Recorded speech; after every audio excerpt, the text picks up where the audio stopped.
Hello everyone, this is Eagle News. I am Eliza Gonzalez Manglekmot coming to you from Washington, D.C.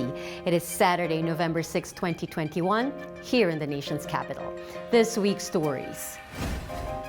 For Pacific updates, Alfred Acenas reports about nonprofits in Hawaii and American Samoa benefiting from the Iglesia Ni Cristo, Church of Christ, Aid to Humanity. For Down to Earth, Melissa Potes shares with us what experts are saying about the extreme weather patterns experienced across the country. Kpop Academy is back in DC. Stay tuned for that on Embassy Files with Arlene Ocampo. Stories for Color My World. Nanita Manawi tells us about murals in Birmingham bringing life to the streets.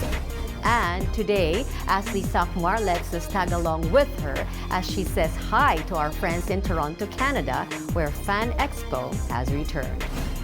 For Oceania at a glance, we will take you to Port Moresby, Papua New Guinea, where Ecco Hortaleza Quiñola tells us about the 12 Series Go Kart competition. Plus, for a window to Latin America, May Davila gives us tips on things and places to discover in Panama. Our coverage begins now.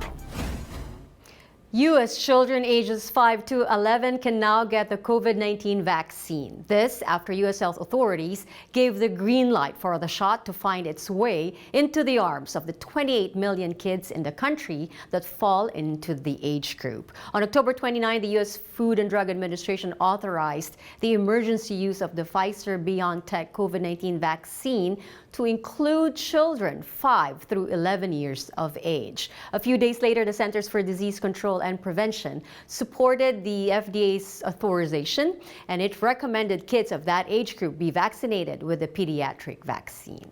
Children will receive a dose that is a third of the adult dose. The caps on the children's vial will be orange, different from the adult vaccines that are stored in vials with purple caps. Kids will be happy to know that smaller needles will be used for the injection. Almost immediately after the CDC's recommendation, children in Hartford, Connecticut were already lined up to receive the vaccine jab. Who would have thought kids excited to get a shot? Meanwhile, federal and local governments continue to push eligible people of all ages to get vaccinated against COVID-19. This is the case here in Washington, D.C., where the mayor is leading by example. D.C. Mayor Muriel Bowser got her COVID vaccine booster shot in an event that was hosted by the Iglesia Ni Cristo, or Church of Christ congregation of Washington, D.C. The church partners with the mayor's office on Asian and Pacific Islander Affairs, or the DCMOA-PIA, to organize the free vaccination clinic. Like in Washington, D.C., nonprofit organizations in Hawaii and in American Samoa are just some of the many others around the world benefiting from a recent global outreach event by the Iglesia Ni Cristo, Church of Christ. Aid to Humanity is one of the church's community initiatives aimed at helping individuals, families, and organizations facing challenges. To tell us more, we have Alfred Acenas for Pacific Updates.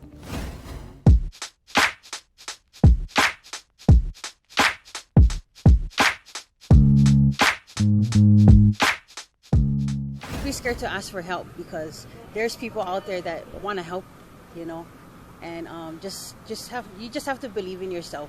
Through these activities, Aid to Humanity, not only to give them the material things that they need, but above all, we are sharing as well our faith or the teachings of our Almighty God. Big Brothers, Big Sisters of Maui, Boys and Girls Clubs of American Samoa, Housing Solutions Incorporated.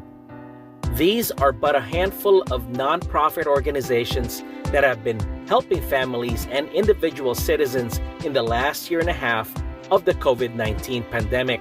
A lot of our families here at Big Brothers Big Sisters are single-parent households, or they're multi-generational, they're being raised by grandparents, and they just have a lot on their plate. They're working multiple jobs with, there's multiple kids that are all taking care of each other. But sadly, despite their noble cause, even they themselves have become overwhelmed and even strained of resources.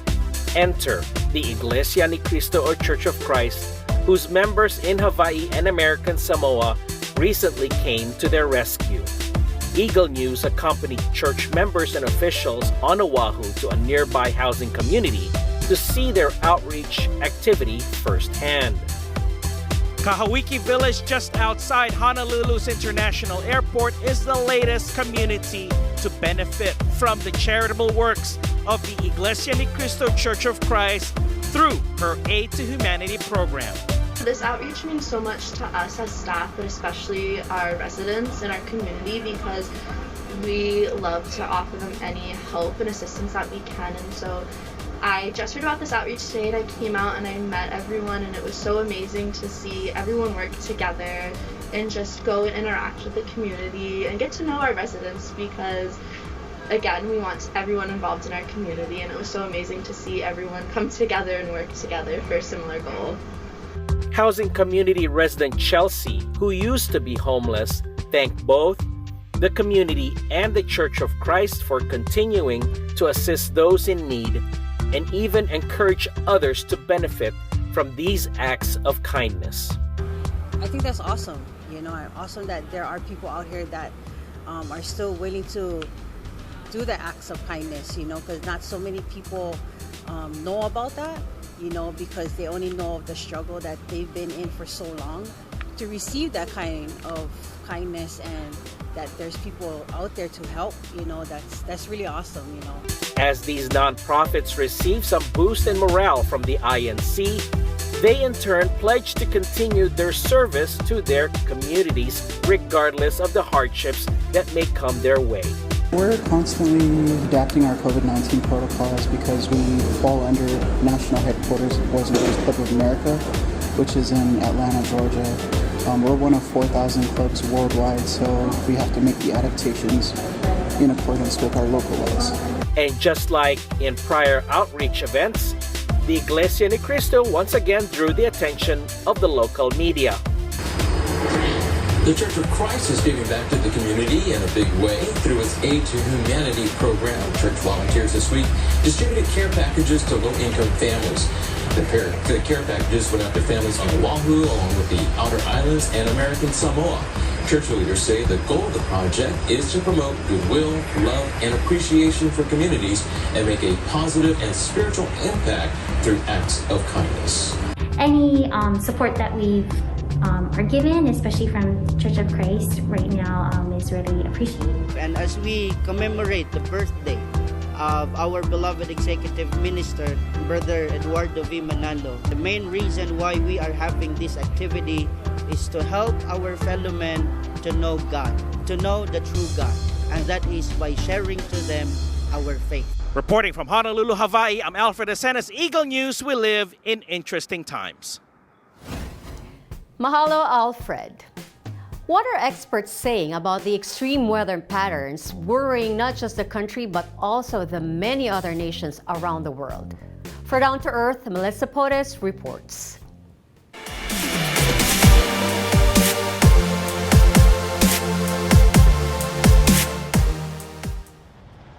In this week's Down to Earth, we tap on the extreme weather patterns that surface in different parts of the United States. A bomb cyclone that pummeled through Northern California and parts of the Pacific Northwest, to the nor'easter that blasted the Northeast and New England with heavy rain and ferocious strong winds. What do experts like World Meteorological Organization Secretary General Petteri Talas have to say? Take a listen. This negative trend in climate will continue for the coming decades anyhow. So we will see more climate-related challenges. And the bad news is that we have already reached such a high concentration of carbon dioxide that the melting of glaciers and snow and ice and sea level rise will continue for much longer time, for the coming hundreds of years anyhow. But we are not yet on track to reach the Paris even 2-degree target, and we should do our utmost to reach those, and we should put pressure on heads of state to promise something, and because we have the means to do so. Despite these negative trends, Thales believes that these extreme weather patterns can be stopped if we successfully reach carbon neutrality by 2050, one of the many goals being addressed by the COP26 summit, which will continue to run through November 12th in Glasgow, Scotland. Melissa Potes, Down to Earth, Eagle News. Thanks, Melissa. Meanwhile, in the nation's capital, fans of K-pop, or the Korean popular culture phenomenon, are given the chance to learn and enjoy Korean music and dance. For Embassy Files, Arlene Ocampo has the story.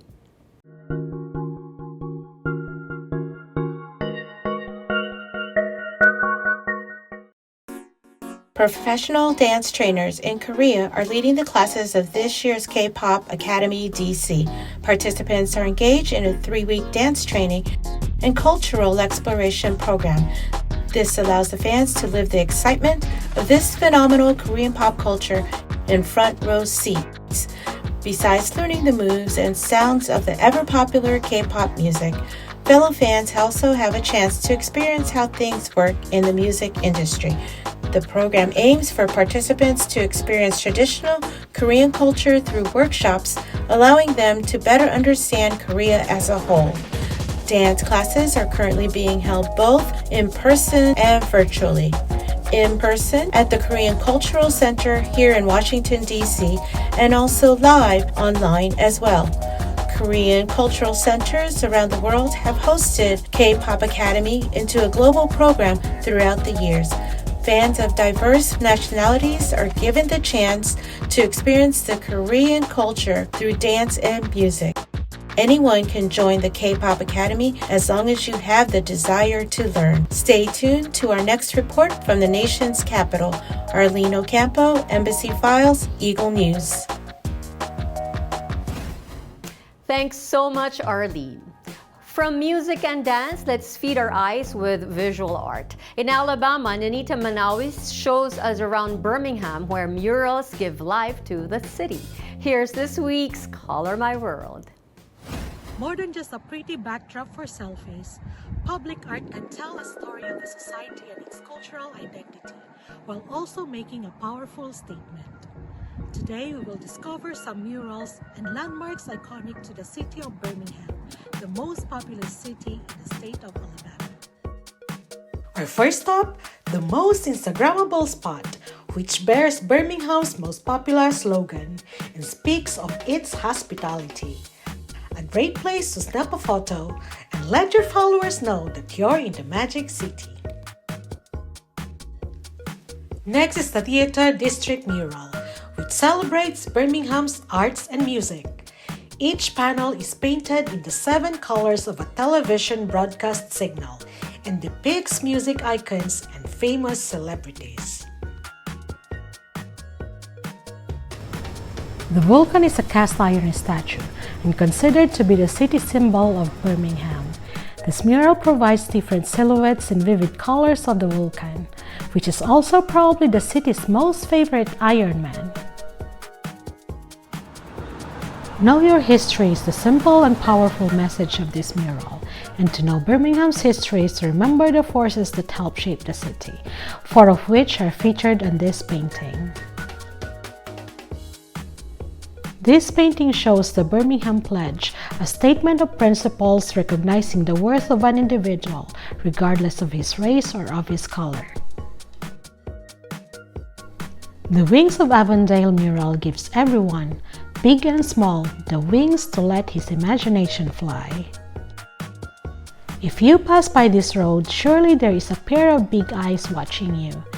The set of eyes belong to an old man who is in black and white, representing Birmingham's racial divide and its stagnation. The colorful pupils indicate that our eyes, however, must see in color. Rainbow Building mural has vivid colors that give the city vibrance and life, but on a different perspective, turned upside down. This is the mural of hope, and if you look closer, you will notice that the leaves on the tree are children's handprints.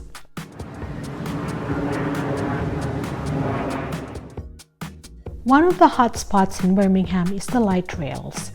Built in 1931, this Art Deco has 16 different colors which change at varying speeds. To walk or drive through this colorful railroad underpass is a must-do when you're visiting downtown Birmingham. Another hot spot is the Rotary Trail, considered to be one of the most Instagrammable spots in downtown Birmingham. These are just a few examples of the many artistic attractions Birmingham has to offer. To discover more, visit birminghamal.org. Anita Manawis, Color My World, Birmingham, Alabama, Eagle News. Thanks, Nanita.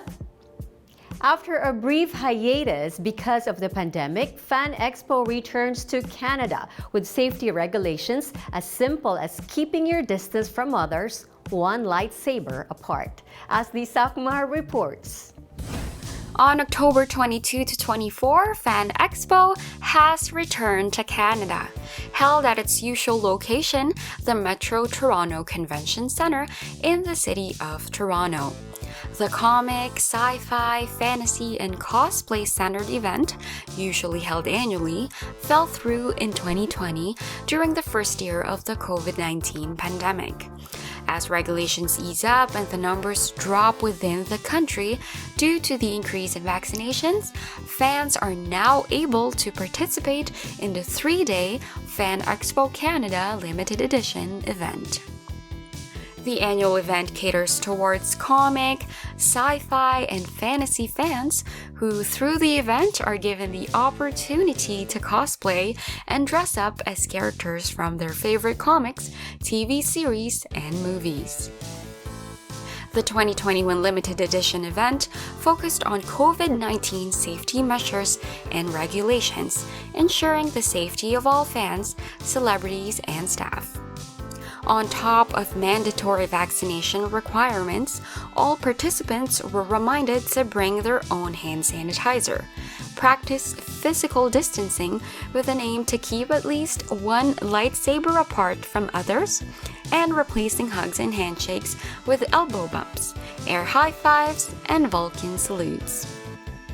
Although the event looked different from previous years, Fan Expo Canada Limited Edition provided an opportunity for all fans to safely come together as a community. After a long 2-year hiatus from this event, Canadian fans were able to once again see each other and share their love for comics, sci-fi, and fantasy. In Toronto, Ashley Sakmar, Eagle News, we live in interesting times. Thanks, Ashley. It's time for Oceana at a glance. This week we go to Port Moresby in Papua New Guinea to get a glimpse of the recently concluded 12 Series Go Kart competition. Ecco Hortaleza Quiñola with the story.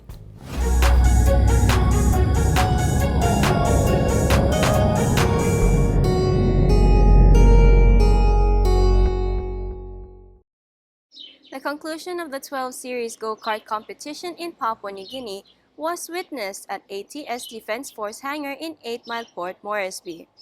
There were 25 racers with different nationalities that shared among the 20 go-karts.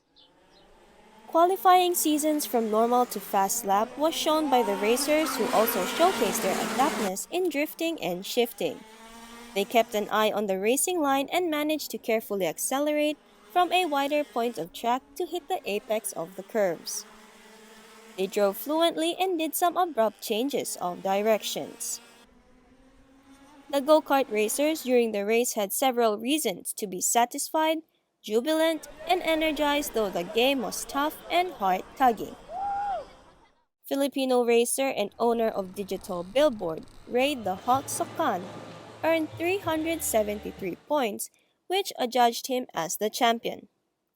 Blondell Cullen landed second place with 238 points, while the third spot went to Joe Florence, who garnered 218 points. My actually bent, so it's wobbly. As you know, the car can't come down, but still drivable. I came, I think, 12 out of 18 carts. Reverse race put me in front and managed to control the race. Actually won. surprisingly enough. But today's it's alright. I think not struggling is the stress. I wasn't stressing so much. I didn't care if I passed first. I just wanted. Yeah, really, I'm happy. It's a lot of fun. Yeah, it's if you have that adrenaline rush that everybody likes it. All kids growing up love that stuff. You're gonna love it. It's quite safe. Come and watch next year. It's exciting sports.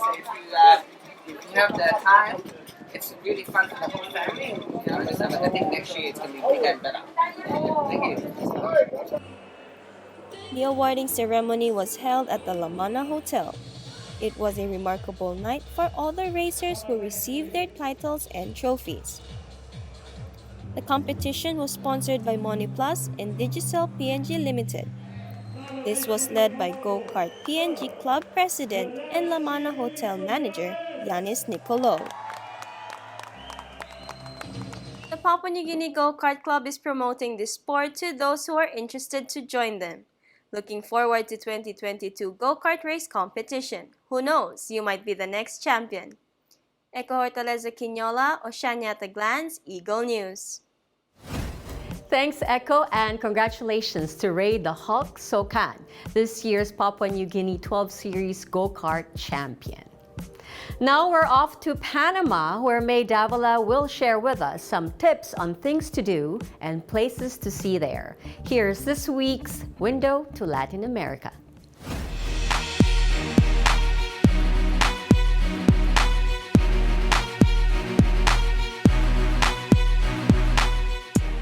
Hola!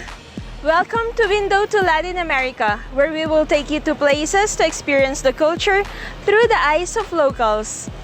For our first destination, we take you to what is dubbed Hub of the Americas, Panama. Before we tour you around this beautiful country, here are 10 important facts about Panama that will benefit anyone who wishes to travel or even live here.